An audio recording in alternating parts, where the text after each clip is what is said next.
बिस्मिल्लाहिर्रहमानिर्रहीम। अस्सलाम वालेकुम दोस्तों, उम्मीद करता हूँ आप बिल्कुल ठीक ठाक होंगे। दोस्तों आज है 21 जून सन 2022 और दिन है मंगल का। दोस्तों गर्मी की जो हद है वो काफ़ी ज़्यादा है और ओमान के महकमे मौसमियात के मुताबिक आने वाले जो 3 दिन हैं इनमें ओमान के जो मुख्तलिफ 8 गवर्नरेट हैं, ओमान के जो 8 सूबे हैं उनमें बारिश के चांस बताए गए हैं।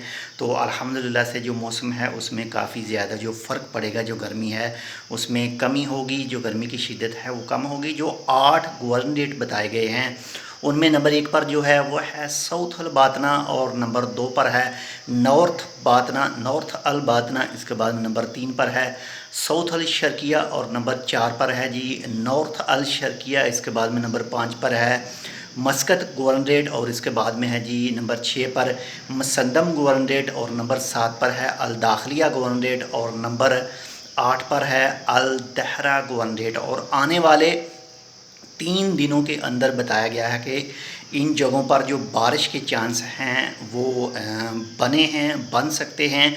बाकी अल्हम्दुलिल्लाह से जो पिछले सालों में जो एक समंदरी तूफ़ान के आसार नज़र आते थे वो नहीं हैं, सिर्फ बारिश के जो चांस हैं सिर्फ वही बताए गए हैं ओमान के महकमे मौसमियात के मुताबिक। बाकी मज़ीद कोई जैसे ही इसके हवाले से अपडेट आती है इंशाल्लाह वो भी आपके साथ शेयर करेंगे। अगर आपने अभी तक हमारे channel tech with Urdu subscribe नहीं किया तो आप इसको सब्सक्राइब कर सकते हैं मज़ीद ऐसी ही मालूमाती वीडियोज़ के लिए। अगर आपके जहन में कोई भी सवाल हो ओमान वीज़ा के हवाले से, ओमान के हवाले से, तो आप वीडियो पर कर सकते हैं। इंशाल्लाह आपको उसकी रिप्लाई जो है वो दी जाएगी। आप इस वक्त कौन से इलाके में मौजूद हैं, आपके पास मौसम कैसा है, कमेंट करके ज़रूर बताइएगा। और ये जो मैं पूछ रहा हूँ ये दफ़ार गवर्नरेट यानी जो सलाला का इलाका है उनके अलावा जो दूसरे इलाकों में रहते हैं उनके बारे में पूछ रहे हैं कि उनके पास मौसम कैसा है, गर्मी की शिद्दत क्या है। तो मिलते हैं इंशाल्लाह आपसे दूसरी अपडेट के साथ। तब तक के लिए अल्लाह हाफ़िज़।